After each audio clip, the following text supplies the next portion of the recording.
타원 위에 있는 점과 직선 사이의 거리의 최대값과 최소값을 구하여라 라는 문제네요. 자, 타원 위에 있는 점들 중, 요 직선에 가장 가까운 점까지의 거리가 최소값이 될 거고, 가장 멀리 떨어져 있는 점까지의 거리가 최대값이 되겠죠? 자, 그런데 실제로 가장 가까운 곳에 있는 점의 좌표랑 가장 먼 곳에 있는 점의 좌표를 구하는 거는 어렵잖아요.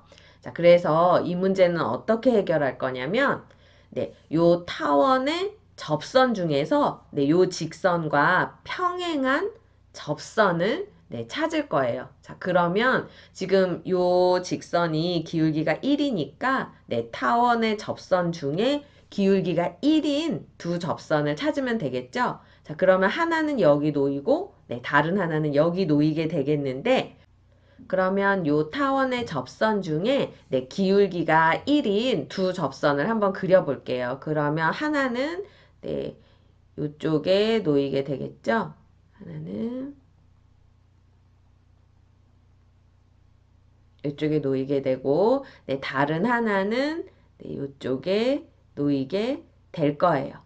이제 굳이 요 타원 위에 있는 접점의 좌표를 구하지 않더라도 요 평행한 두 직선 사이의 거리가 바로 요 타원 위에 있는 점 중에서 요 직선의 가장 최소값이 되겠죠?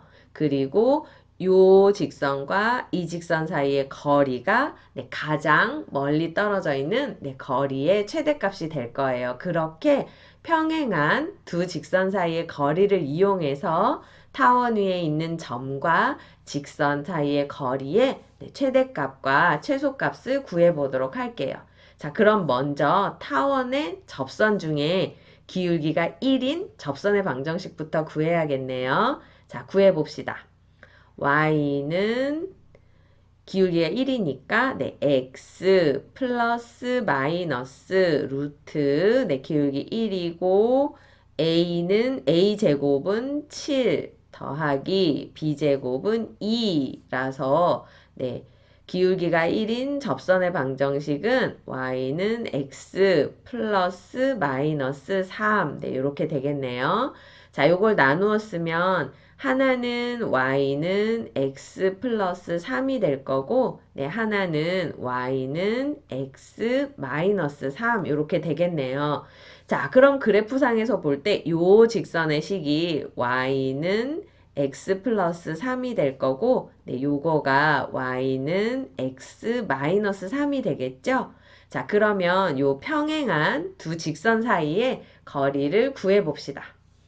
자, 평행한 두 직선 사이의 거리를 구하는 공식은 있는데요. 자, 그 공식을 잊어버렸다 해도 점과 직선 사이의 거리는 생각나죠? 그래서 선생님은 요 y는 x 플러스 5 위에 있는 점, 뭐 잡을까요? x가 0일 때 y가 5니까 0,5를 잡아봅시다. 자, 0,5부터 요 직선 사이의 거리를 구할 거예요. 자, 그런데 직선의 방정식이 이렇게 생기면 점과 직선 사이의 거리를 구하기 힘드니까 식을 변형해야겠죠? 식을 변형하면 x-y 플러스 3은 0이라고 이렇게 변형이 되겠죠? 자, 그래서 0,5랑 요 직선 사이의 거리를 구하면 타원 위에 있는 점과 요 직선 사이의 거리의 최소값이 될 거예요. 자, 구해봅시다. 최소값은 루트 x의 개수의 제곱, y의 개수의 제곱이니까 1 더하기 1분의 대입하면 x의 0이니까 마이너스 5 플러스 3 해서 루트 2분의 2라서 약분하면 루트 2가 되겠죠? 요 직선과 요 타원 위에 있는 점과의 최소값은 루트 2가 되겠습니다. 자, 그러면은 최대값은 똑같이 0,5부터 요 직선의 방정식은 x-y-3은 0이라고 변형하고 요 점과 요 직선 사이의 거리 구하면 루트 2분의 x에 0, y에 5 대입하면 마이너스 5, 마이너스 3이니까 네, 루트 2분의 8. 네, 분자분모에 루트 2 곱해가지고 정리해주면 네, 4 루트 2가 되겠네요. 자, 그래서 요 타원 위에 있는 점과 직선까지의 거리의 최대값은 두 평행한 직선 사이의 거리랑 똑같으니까 네, 4 루트 2가 되겠습니다. 자, 정리하면 타원 위에 있는 점과 직선 사이의 거리의 최대값 네, 4 루트 2, 최소값 네, 루트 2라고 정리했습니다. 자, 직접 타원 위에 있는 점의 좌표를 이용하지 않고 네, 평행한 두 직선 사이의 거리를 이용해서 네, 최대값과 최소값을 구했습니다.